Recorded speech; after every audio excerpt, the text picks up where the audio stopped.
नमस्कार. टी परीक्षा ही नोव्हेंबर महिन्यात होणार आहे आणि वेळ खूप कमी आहे. त्यामुळे आपण काय करूया की मागच्या परीक्षेमध्ये कसे प्रश्न टीईटीमध्ये विचारले आहेत, कारण की PYQ करणे म्हणजेच आपल्या अभ्यासाचा एक उत्तम भाग म्हणून आपण म्हणू शकतो. PYQ जर केलं तर कशा प्रकारचे प्रश्न येतात हे आपल्याला समजून येते. त्यासोबतच आपण अशा प्रकारचे प्रश्न अजून किती चांगल्या प्रकारे करू शकतो हे आपल्याला माहीत होते. PYQ आपण घेऊन आलेले आहेत. मराठी भाषेची PYQ आहे. कोणत्या वर्षाचा हा पेपर आहे मी तुम्हाला सांगणार आहे. पण फक्त एकच विनंती आहे की जर तुम्ही हा व्हिडिओ मोबाईलवर जर बघत असाल तर मोबाईलला काय करायचं, आडवा करायचं. आपण तुम्हाला लाईक करा, सबस्क्राईब करा, शेअर करा असं म्हणायला सांगणार नाही, कारण की तुम्ही सर्व काही शिक्षक आहात. वाटलं तर करा, कारण की OT सरांचा पहिलाच नियम आहे, पहिले इस्तेमाल करे फिर विश्वास करे. तर चला आपण बघूया PYQ. आता PYQ मध्ये पहिला प्रश्न आलेला आहे. मराठी विषय आपण घेत आहोत. इथं पहिला प्रश्न विचारलेला आहे की पुढीलपैकी विरुद्धार्थी शब्दांची योग्य जोडी कोणती. आता याच्यामध्ये बघा, पहिला जो ऑप्शन दिलेला आहे, पहिला जो पर्याय दिलेला आहे, आजी विरुद्ध आजोबा बरोबर होते. कोवडे विरुद्ध लहान असं होत नाही, तर ही विरुद्धार्थी शब्दांची योग्य जोडी नाही. त्यानंतर शिखर विरुद्ध माथा असं सुद्धा होत नाही. त्यानंतर नवे विरुद्ध जुने असं विरुद्धार्थी जोडी बनते का, तर नक्कीच बनते. आता याच्यामध्ये काय आहे की दोन दोन प्रश्नाचे उत्तर काय आहेत, बरोबर दिलेले आहेत. मग आता गुरुजी दोन दोन उत्तर लिहू का जी, दोन दोन नाही लिहायचं. हा बापूने काय केलेलं आहे, परीक्षेमध्ये चुकीचा प्रश्न विचारलेला आहे आणि असे जे प्रश्न येतात ते तुम्हाला कोणताही, फक्त तुम्ही काय करायला पाहिजे, त्याला अटेम्प्ट करायला पाहिजे.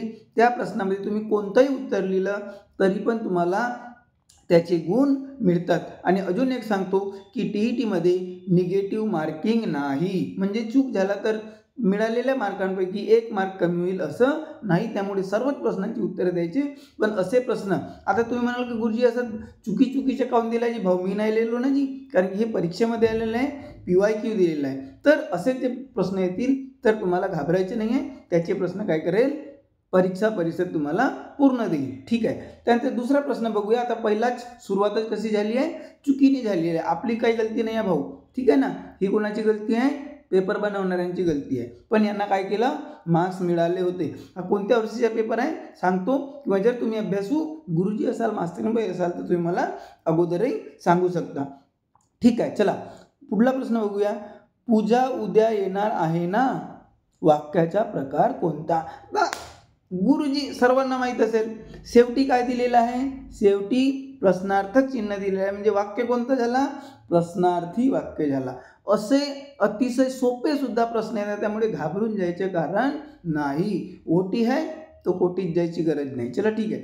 पुढला प्रश्न बघूया आपण. पुढीलपैकी वचनाची योग्य जोडी कोणती, म्हणजे जी काही वचनाची योग्य जोडी दिलेली आहे त्यामध्ये अतिशय योग्य जोडी कोणती. दगड दगडे असं होत नाही जी, असं होतच नाही. कागद कागदे असं सुद्धा आपण म्हणत नाही. पुस्तक पुस्तके आपण असं म्हणतो का जी, म्हणतो ना गुरुजी, पुस्तक आणि पुस्तके म्हणतो. कपडा कपडी असे आपण म्हणत नाही. म्हणजे योग्य जोडी कोणती आहे, पुस्तक पुस्तके. याच्या बरोबर जो उत्तर होईल तो काय येईल, पर्याय क्रमांक 3 येईल. पर्याय क्रमांक 3 येईल. त्यानंतर आपण पुढला प्रश्न बघूया की वाक्यातील क्रियापदाचा प्रकार ओळखा. आता एक वाक्य दिलेलं आहे, काय दिलेलं आहे, कुत्रा भुकू लागताच मुले पळू लागली.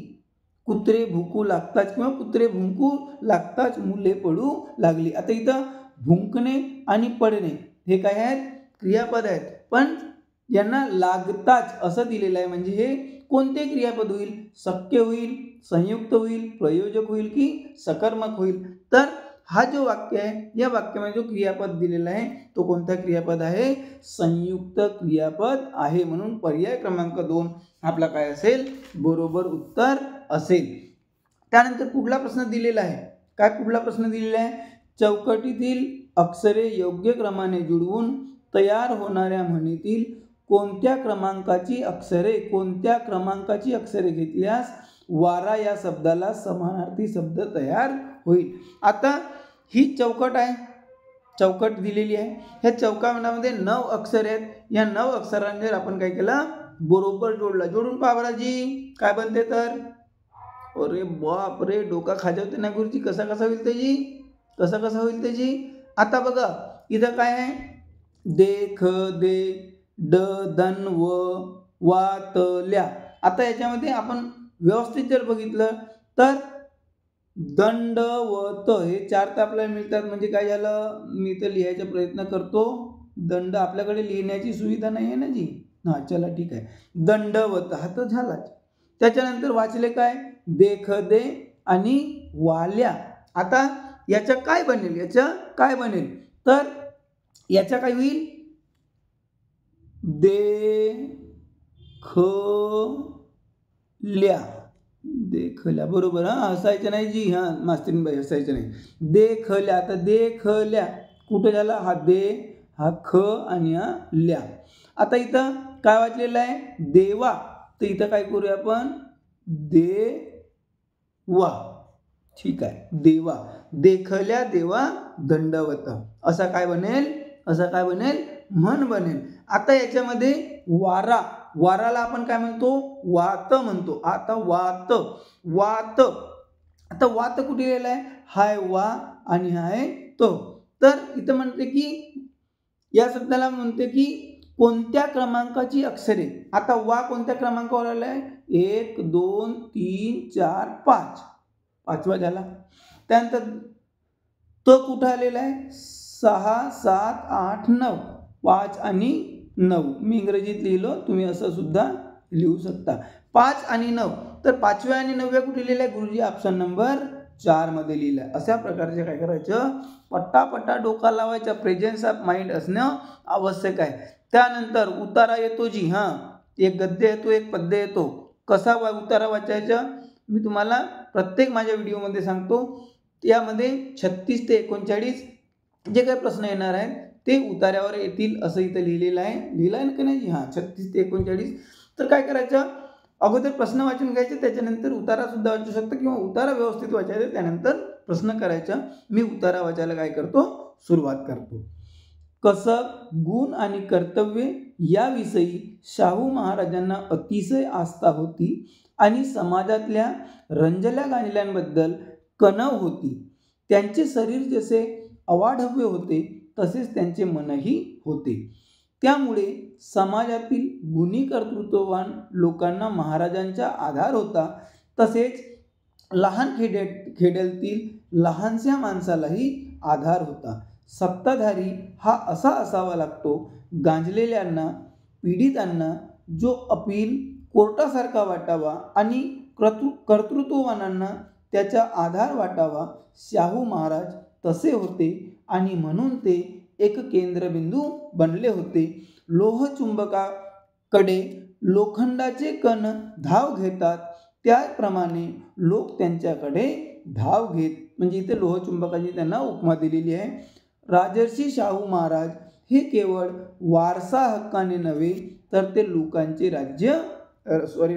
राजे होते. वारसा हक्काने नाही तर ते लोकांच्या मनापासून ते काय होते, राजा होते. असा उतारा दिलेला आहे. यानंतर आपण याच्यावरचे काय बघूया, प्रश्न बघूया. प्रश्न काय म्हणतो, उतार्यानुसार पुढीलपैकी कोणते विधान चुकीचे आहे म्हटलेलं आहे. शाहू महाराज हे मनाचे संकुचित होते. अरे गुरुजी असा लिहिलं नाही आहे जी. ठीक आहे, दुसरा बघून घेऊ. हा तर चुकीचा आहे. म्हणजे पहिलं उत्तर तर भेटलंय. बघूया अजून समोर काय ते. दीन दुबळ्यांना शाहू महाराजांचा आधार वाटे. बरोबर आहे. शाहू महाराज हे लोकांचे राजे होते. हा सुद्धा बरोबर आहे. शाहू महाराज हे केंद्रबिंदू बनले होते. हा सुद्धा बरोबर आहे. म्हणजे याचा पर्याय काय होईल, पर्याय क्रमांक 1 याचा सटीक उत्तर होईल की शाहू महाराज हे मनाचे संकुचित होते. हे विधान काय आहे, चुकीचे आहे. त्यानंतर पुढला प्रश्न आपण बघूया. ताई झोप येते का जी? चला ठीक आहे. पुढीलपैकी कोणत्या अर्थाचा पर्यायी शब्द उतार्यात आलेला नाही. आता इथं कोणता कौशल्याचा पर्यायी शब्द आलेला आहे का, कौशल्याचा पर्यायी शब्द. आता इथं कौशल्य ज्याला आपण स्किल म्हणतो आलेला आहे. दया याचा सुद्धा आलेला आहे. त्यानंतर आश्चर्य आश्चर्य म्हणजे काय, आश्चर्यासारखी गोष्ट आलेली आहे का, सध्या तरी इथं आलेली नाही आहे, कारण त्याने आश्चर्यासारखं कोणतंच नाही आहे. तनू, तनू म्हणजे काय, तनू, तनू हा शब्द तन वरून बनलेला आहे आणि तन म्हणजे काय होते, शरीर, काया, अंग, शरीर रचना, देह. तर असे सुद्धा त्यांचे जे तन विशाल होते तसेच मनही विशाल होते असं सुद्धा आलेलं आहे. म्हणजे याचा कोणता शब्द पर्यायवाची शब्द आलेला नाही, आश्चर्य हा पर्यायवाची शब्द आलेला नाही. त्यानंतर शाहू महाराजांना कोणत्या गोष्टीविषयी आस्था नव्हती, कशाविषयी आस्था नव्हती, कसब आस्था होती, वारसा नाही, वारसाविषयी त्यांना काही आस्था नव्हती, गुण आस्था होती, कर्तव्य याविषयी सुद्धा आस्था होती. आता आस्था नव्हती वाला पर्याय कोणता, फक्त वारसा. म्हणून पर्याय क्रमांक 2 याच्या काय असेल, बरोबर उत्तर असेल. ठीक आहे जी. त्यानंतर पुढला प्रश्न बघूया आपण. शाहू महाराजांच्या कोणाला आधार वाटे, राज्यकर्त्यांना वाटे असं लिहिलंच नाही आहे जी, गुणी कर्तृत्ववान लोकांना वाटे असा लिहिला आहे जी, पीडितांना वाटे असं सुद्धा लिहिलं आहे जी. म्हणजे काय आहे जी, बी आणि सी. तर बी आणि सी कुठे आहे जी, हा आहे पर्याय क्रमांक 4 मध्ये, फक्त बी आणि सी, फक्त बी आणि सी. म्हणजे आपला पर्याय क्रमांक 4 काय असेल, बरोबर उत्तर असेल. त्यानंतर छुटुक सुली काय आहे, कविता दिलेली आहे आणि त्याच्यावर काय आहेत 40, 41, 42, 43 4 प्रश्न आहेत तुझी, 4 आणि 28 ओळीची कविता आहे. बघूया आपण कविता वाचून दाखवतो जी, म्हणून नाही दाखवत. ठीक आहे, मी म्हणून दाखवीन तर तुम्ही मोबाईल बंद करून पडून जाल. ठीक आहे. तर 40 ते 43 हे जे प्रश्न आहेत हे कविता वाचून त्यावर आधारित विचारलेल्या प्रश्नांची उत्तरे पर्याय म्हणून निवडायची आहेत. आता मी कविता वाचून दाखवतो, पुन्हा सांगतो वाचून दाखवतो, गाऊन नाही. प्रयत्न केला तर रामा होईल. चला ठीक आहे, चलो सुरू करूया अंताक्षरी. अनंता एवढे द्यावे फुलांचे रंग न जावे, उडाया पाखरांसाठी जरा आभाळ ठेवावे, फुलांचा भार न व्हावा कधीही कोणत्या देठा, चालत्या पावलांसाठी असू दे मोकळ्या वाटा, चालता तिमिर वाटेने सोबती चांदणे यावे, घनांचे घाव होताना फुलांनी सांत्वना द्यावे, अनंता एवढे द्यावे भुईचे अंग मी व्हावे, शेवटी श्वास जाताना फुलांचे रंग मी व्हावे. आता इथं म्हणले आहे की कवी कोणाकडे मागले आहे. आता यामध्ये प्रत्येक वेळी काय आलेलं आहे, अनंता इथं दिलेलं आहे, अनंता एवढे द्यावे, अनंता एवढे द्यावे. आता अनंता म्हणजे काय आहे, परमेश्वर आहे. अनंता म्हणजे काय आहे, परमेश्वर आहे. म्हणजे कवी कोणाकडे मागणे मागत आहे, तर परमेश्वराकडे मागणे मागत आहे. बोलो सत्यनारायण भगवान की जय. ठीक आहे, तर पुढला प्रश्न आपण बघूया. पुढीलपैकी कोणत्या शब्दाचा समानार्थी शब्द कवितेत आलेलं नाही. इथं सुमन म्हणजे फूल आलेलं आहे ना, ते देठ वेट आलेलं आहे. त्यानंतर वसुंधरा म्हणजे जमीन आलेला आहे का जी, आलेला आहे. त्याच्यानंतर नभ म्हणजे आकाशाविषयी आलेलं नाही, आभाळ म्हटलेलं आहे, आकाश नाही म्हटलेलं आहे. त्यानंतर एक शब्द आलेला आहे कौमुदी. आता कौमुदी म्हणजे काय होते, चांदणे, नवी चांदणे असं दिलेलं आहे, म्हणजे चांदणे सुद्धा आलेलं आहे. म्हणजे आपला कोणता शब्द कवितेत नाही आली समानार्थी अर्थ असलेला, नभ, म्हणून पर्याय क्रमांक 3. त्यानंतर पुढला आपण काय म्हणतो प्रश्न बघूया. कवी कोणते मागणे मागत नाही, फुलांचे रंग कायम राहावे, नाही जी, हात मागते ना जी, बरोबर आहे ना ताई. त्यानंतर फुलांचा भार देठांनी सोचावे असं नाही म्हणत जी, ते तो म्हणते की त्याचा भार होऊ नये म्हणते, तर हा मागितलेला नाही. आपण पुढला बघून घेऊया. अंधाऱ्या वाटेने चांदणे सोबत असावे असंही म्हटलेलं आहे. त्यानंतर पाखरांसाठी आभाळ मिळावे असं सुद्धा म्हणलेलं आहे. म्हणजे कोणते मागणे मागत नाही, तर फुलांचा भार देठांनी सोसावे असे मागणे कवी परमेश्वराकडे किंवा देवाकडे किंवा भगवंताकडे मागत नाही. ठीक आहे. त्यानंतर कवीची शेवटची इच्छा कोणती आहे, कवीची शेवटची इच्छा कोणती आहे. पक्षी होऊन नवी उडावे नाही असं तर म्हणत नाही, घनाचे घाव सोसावे असं सुद्धा इच्छा नाहीये. फुलांचे रंग व्हावे, असं म्हणते, फुलांचे रंग व्हावे म्हणते, आणि फुलांचे सांत्वन करावे असं सुद्धा म्हणत नाही. म्हणून पर्याय क्रमांक 3 याच्या काय होईल, उत्तर होईल. त्यानंतर पिशवीत काय आहे हे कुणालाच माहित नाही. अधोरेखित सर्वनामाचा प्रकार ओळखा. आता कुणालाच ह्याला अधोरेखित केलेलं आहे, कुणालाच. आता कुणालाच म्हणजे कोण माहित नाही ना, कुणालाच म्हणजे आता तो जेव्हा माहीतच नाही म्हणजे कोणता सर्वनाम होईल, अनिश्चित सर्वनाम होईल. कुणालाच माहित नाही, परफेक्ट नाही आहे ना, म्हणून अनिश्चित सर्वनाम आहे. सर्वनाम मी सर्व शिकवलेलं आहे, नामाच्या ठिकाणी येणाऱ्या शब्दाला. ठीक आहे. त्यानंतर पुढला प्रश्न बघा, पुढील वाक्यातील विशेषणाचा प्रकार कोणता. आता याच्यामध्ये सांगा भाऊ, गुरुजीने वाक्य दिलेलं नाही परीक्षेत. आता मग कुठला होईल, अशा ठिकाणी काय करायचं, पटकन प्रश्न लिहायचा कोणताच, 1 2 3 4, कारण की इथं वाक्यच दिलेलं नाहीये, म्हणजे हा प्रश्न चुकीचा आहे आणि परीक्षा परिषद तुम्हाला काय देईल, आउट ऑफ मार्क देईल. आउट ऑफ म्हणजे काय, 150 पैकी 150, 1 पैकी 1 मार्क देईल. नाही तर बस तुम्ही म्हणाल का झाला. कधी कधी होते जी, आणि प्रत्येक परीक्षेत अशा 1-2 चुका होतात, प्रिंट मिस्टेक होऊ शकते ना जी. ठीक आहे. त्यानंतर गडकरी हा माझ्या व्याख्यानाचा दुसरा आवडता विषय असेल. या वाक्यातील काळ ओळखा. अजय गुरुजी भविष्यकाळ आहे जी, तर भाऊ भविष्यकाळ तर सर्वच ठिकाणी दिलेला आहे. गडकरी हा माझ्या व्याख्यानाचा दुसरा आवडता विषय असेल, हा कोणता काळ आहे, तर हा साधा भविष्यकाळ आहे. कोणता काळ आहे, साधा. ठीक आहे. त्यानंतर वाक्यात नसलेले विरामचिन्हे कोणते. वाक्यात नसलेले, आता वाक्यात नसलेले विराम, स्वल्पविराम, अजी स्वल्पविराम तर आलेला आहे, कुठे आलेला, हसतायजी, आजोबाच्या नंतर स्वल्पविराम लागलेला आहे. त्यानंतर प्रश्नचिन्ह हाही आलेला आहे बघा, शेवटी प्रश्नचिन्ह दिलेलं आहे. संयोग चिन्ह आहे का, संयोग चिन्ह नाही ना गुरुजी. कसा होते जी, अजी भाऊ जसा आपण म्हणलो, कसं म्हणूया, उदाहरण सांगतो मी. ठीक आहे ना. तो धन र काय होईल जी, त्र, हा आहे संयोग चिन्ह. त्यानंतर ग लंगडा करूया, धन न काय होईल जी, ग्न. अरे आपण म्हणतो नग्न, विघ्न, सिग्न, हे आहेत संयोग चिन्ह. असं आलेलं आहे का जी, नाही आहे. पूर्णविराम हसताय गुरुजी, मीना सांगू लागली, इथं आलेलं आहे ना. ठीक आहे ना. आजोबा, वेबसाईट म्हणजे संकेतस्थळ, इथं सुद्धा आलेलं आहे. म्हणजे आपल्याला संयोग चिन्ह इथं आलेलं नाही. ठीक आहे. त्यानंतर आपण पुढला प्रश्न बघूया. काय म्हणतो पुढला प्रश्न, ठीक आहे. काय म्हणतो, पुढील पैकी उपसर्ग घटित शब्द कोणता. उपसर्ग कुठं लागेल, गुलामगिरीत लागतो का, कलाकारमध्ये लागतो का, प्रतिसादमध्ये लागतो का, मानवतामध्ये लागतो का. गुरुजी प्रतिसादमध्ये लागतो जी उपसर्ग, लागतो ना जी. म्हणजे उपसर्ग घटित शब्द कोणता येईल, प्रतिसाद होईल. त्यानंतर कमळ या शब्दाला समानार्थी नसलेला शब्द कोणता. अंबुज, अग्रज, नीरज, पंकज.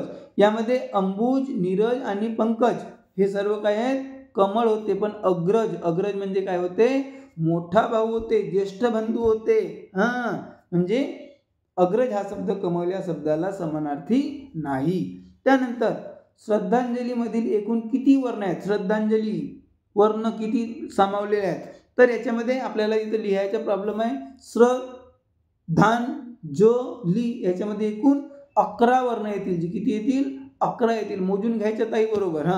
त्यानंतर पुढील पैकी विरुद्ध लिंगी शब्दाची चुकीची जोडी कोणती, चुकीची विरुद्ध लिंगी. ठीक आहे ना. आता याच्यामध्ये दिलेलं आहे काय, सुख आणि सरिता. आता सुख म्हणजे काय होते, सुख म्हणजे होते तोता, पोपटच्या विरुद्ध सरिता होते का, नदी होते का, नाही. तर चुकीची आपल्याला पहिलीच भेटली. दुसरा बघूया, बोका विरुद्ध भाटी होते, मोर विरुद्ध लांडूर हाही होते, कोल्हा याची लिंग बदलला तर कोल्ही नाही होते, है ना. तर बोकाच्या भाटी होते, लिंग बदलते, मोरचा लांडोर होतो, कोल्हाच्या कोल्ही होतो, पण सुखच्या सरिता होत नाही. म्हणून पर्याय क्रमांक 1 याच्या काय असेल, बरोबर उत्तर असेल. त्यानंतर काय आहे, त्यानंतर बघूया. डॉक्टर APJ अब्दुल कलाम यांची पुढील पैकी रिकामी जागा ही ओळख नाही. Doctor APJ Abdul Kalam, missile man, अरे मिसाईल मॅन आहेच, त्यानंतर शास्त्रज्ञ होतेच. गायक होते का जी? मी तर कधीच गाणं नाही ऐकलं. ताई तुम्ही ऐकलं का जी? नाही गुरुजी मी नाही ऐकलो जी. माजी राष्ट्रपती होतेच, म्हणजे गायक अशी त्यांची ओळख नाही. म्हणजे गायक काय होईल? उत्तर होईल जी. त्यानंतर पुढला प्रश्न दिसत नाही का? ठीक आहे. पुढीलपैकी कोणता दिवस बालिका दिवस म्हणून साजरा करतात? गुरुजी तुम्हाला माहीत असेल नाही नसेल, आमच्या बाई लोकांना नक्की माहीत असेल. सांगा बरं ताई. 3 जानेवारी बालिका दिवस, बरोबर आहे की नाही? सावित्रीबाई फुले जयंती, ठीक आहे, बालिका दिवस म्हणून साजरी करतो 3 जानेवारी. चला ठीक आहे. त्यानंतर गीताई या ग्रंथाचे लेखक कोण? सांगा बरं जी, गीताई हा ग्रंथ कोणी लिहिला? अजी सर विनोबा भावे यांनी लिहिलाय. कोणी लिहिलाय? विनोबा भावे यांनी लिहिलाय. त्यानंतर पुढीलपैकी अशुद्ध शब्द ओळखा. हळूहळू, आणखी, प्रतिध्वनी की मुलाखत. यामध्ये हळूहळू हा शब्द काय आहे? अशुद्ध लिहिलेला आहे. असं लिहत नाही. त्यापैकी आपण पुढला प्रश्न बघूया. काय म्हणतो जी? पुढीलपैकी अर्थाच्या दृष्टीने गटात न बसणारा शब्द ओळखा. अर्थाच्या दृष्टीने हय, त्यानंतर तुरग, त्यानंतर वारू आणि गज. याच्यामध्ये बघा, हय, तुरग, वारू या तिघांचाही अर्थ काय होतो? घोडा असा होतो. पण गज मध्ये काय होते? हत्ती होते. गज म्हणजे काय होते? हत्ती होते. हसायचं नाही जी, आपण असंच लिहितो, बरोबर आहे की नाही? म्हणजे हा गटात न बसणारा शब्द आहे गज. म्हणजे हा आपला काय होईल? उत्तर होईल. त्यानंतर घोडे बांधण्याची किल्ल्यावरील जागा, त्याला आपण काय म्हणतो? अजी गुरुजी पागा म्हणतो जी. काय म्हणतो? पागा म्हणतो. त्याला काय म्हणतो? पागा म्हणतो. त्याला आपण पिलखाना म्हणत नाही, गोठा म्हणत नाही, आरामगृहही म्हणत नाही. त्यानंतर पुढला प्रश्न बघूया आपण. शेवटचे 3च प्रश्न आहेत जी, जास्त कुठे जायचे नाही. आणि तुम्हाला वाटलं तर सबस्क्राईब करायचं, कारण की सबस्क्राईब केल्यावर काय होईल माहिती आहे का? OT गुरुजीचे पूर्ण व्हिडिओ तुम्हाला मिळतील. आणि समजा तुम्हाला चांगला वाटतं तर आपल्या मित्रमैत्रीण गुरुजीबाईला काय करायचं? पाठवून द्यायचं. चला ठीक आहे. पुढीलपैकी योग्य वाक्प्रचार असलेला पर्याय कोणता? आता याच्यामध्ये पुढीलपैकी योग्य वाक्प्रचार असलेला पर्याय कोणता? आता याच्यामध्ये हात टेकणे, कान फुटणे, डोळे येणे, नाक गळणे, असं तर वाक्प्रचार असेलच नाही. म्हणजे हा सुद्धा काय दिलेला होता? चुकीचा प्रश्न दिलेला होता. त्यानंतर पुढला आपण प्रश्न बघूया. काय? पुढला प्रश्न आपण बघूया. पुढला प्रश्न काय म्हणत आहे जी? पुढला प्रश्न काय म्हणत आहे? वाक्यातील अधोरेखित शब्दाची जात कोणती? आता याच्यामध्ये हा वाक्य आहे, घराशेजारी ठेवलेल्या गवताच्या गंजीला सकाळी अचानक आग लागली. आता याच्यामध्ये तुम्हाला अधोरेखित कुठं दिसते का जी? कुठंच दिसत नाही. म्हणजे हा सुद्धा प्रश्न काय झाला? चुकला. प्रिंटिंगवाल्यांनी काय केलं? प्रश्न तर फटाफट टाईप केला, पण अंडरलाईनच नाही केला, अधोरेखित नाही केला. तर याच्यामध्ये बघा आपल्याला 3-4 काय भेटून गेले? असे मामू लोक भेटून गेले. त्याची तुम्हाला काय मिळतील? गुण मिळतील का? मिळतील, पण जर तुम्ही त्या प्रश्नाला अटेम्प्ट केले असेल तर. ठीक आहे. म्हणजे या प्रश्नाला बघून काही फायदा नाही. त्यानंतर आपण पुढला प्रश्न बघूया. शेवटचा प्रश्न बघूया. शाळेच्या स्नेहसंमेलनासाठी मान्यवर लेखकांना पाहुणे म्हणून बोलविण्यासाठी लिहिलेले पत्र हे कोणत्या प्रकारचे असेल?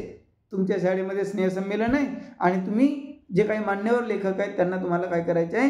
पाहुणे म्हणून बोलवायचे आहे आणि तुम्हाला तर पत्राने सांगायचे आहे. तर ते पत्र कोणतं येईल? अभिनंदन पत्र येईल, सूचना पत्र येईल, तक्रार पत्र येईल की निमंत्रण पत्र येईल? गुरुजी निमंत्रण असतं देतो जी. म्हणजे पर्याय क्रमांक 4 आहे का होईल? निमंत्रण पत्र होईल. असेच आपण प्रत्येक विषयाचे PYQ आणि जे काही कठीण काय म्हणतो आपण टॉपिक आहेत त्यांचे प्रश्न आपण घेणार आहोत. तुम्ही अशाच प्रकारे अभ्यास करत राहा आणि पटापटा काय करा? TET पास करा. इथंच थांबतो. नमस्कार.